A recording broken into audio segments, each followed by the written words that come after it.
Hey guys, welcome back to Tech Tudes. In this video, we will try to implement breadth first search in JavaScript. For this video, we will use adjacency matrix. So first of all, let's see what the breadth first search is. So you can see depth first search and breadth first search. We will go for breadth first search here.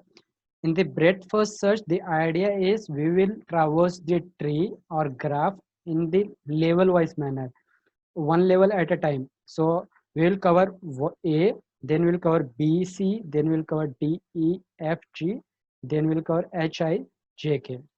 So when we are visiting A, we need to make sure that we have B and C for processing in the future. So we need to have some data structure or some mechanism. So for this, we can use Q.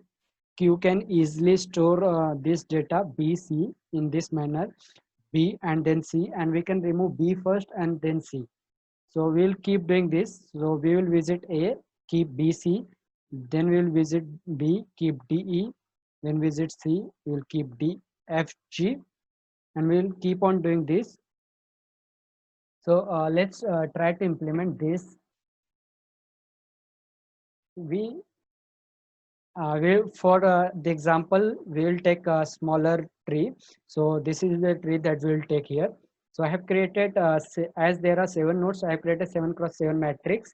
And wherever there is a node, like there is a node from 1 to 2, 1 to 3, I have marked 1, 2 with 1. See, 1, 2 is 1 and 1, 3 is 1. Same way, I have marked, and there is marking only for these 3, and there is no marking for this 4 because those are the leaf nodes, right? So let's console log this BFS so that we return array and we can directly see that array here. So let me create function here.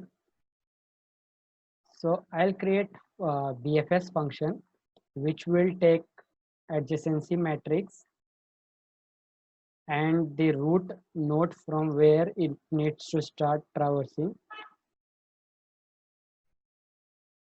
So as you can see in the below, I have passed 0. So we need to start traversing from the first node.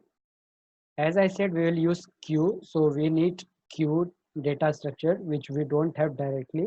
So for that, we will use library, NPM library, which is TSTL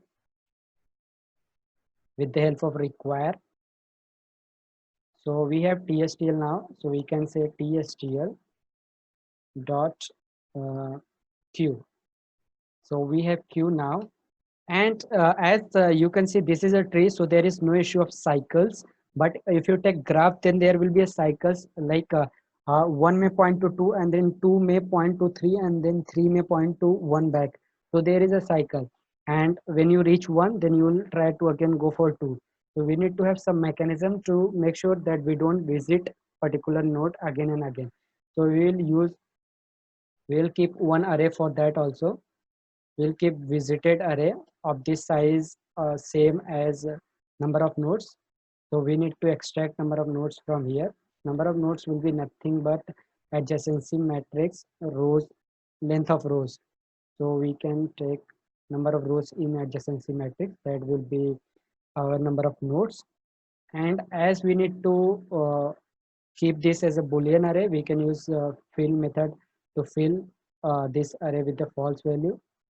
And we need to return array. So we will keep one array, result array, which we will return later. So this is a normal setup.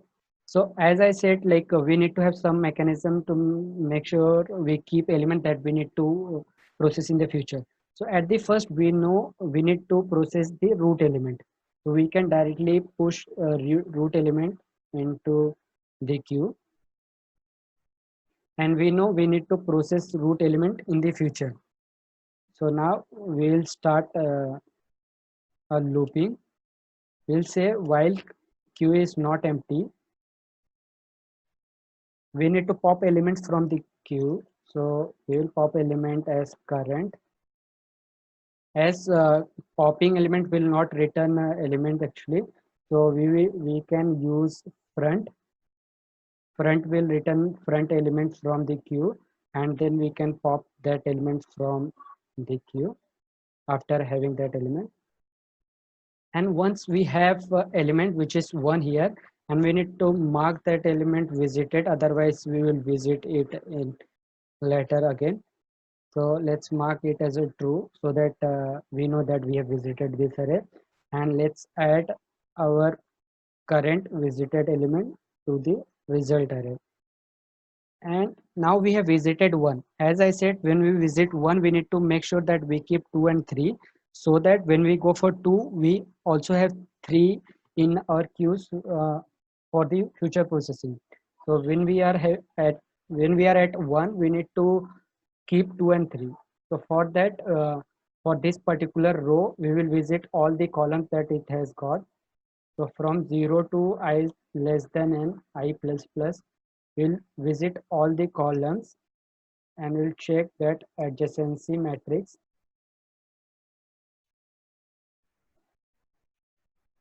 Give me 1 second. So I'll make this bigger. So we make sure that adjacency matrix having the current row and then ith column is equals to 1, and it is not visited. That column is not visited, means that node is not visited. Then we need to push this element to the queue for the future processing. So here make sure that you push I, because I is the node neighbor node of current element. So we will keep I here, and once done we can directly return result. As you can see, I'll zoom in. So as you can see, we have BF. We can do this like we are putting element into the queue, and then we are popping element, and then we are putting all the neighbors of that particular element. Let's see if it works and it gives us result.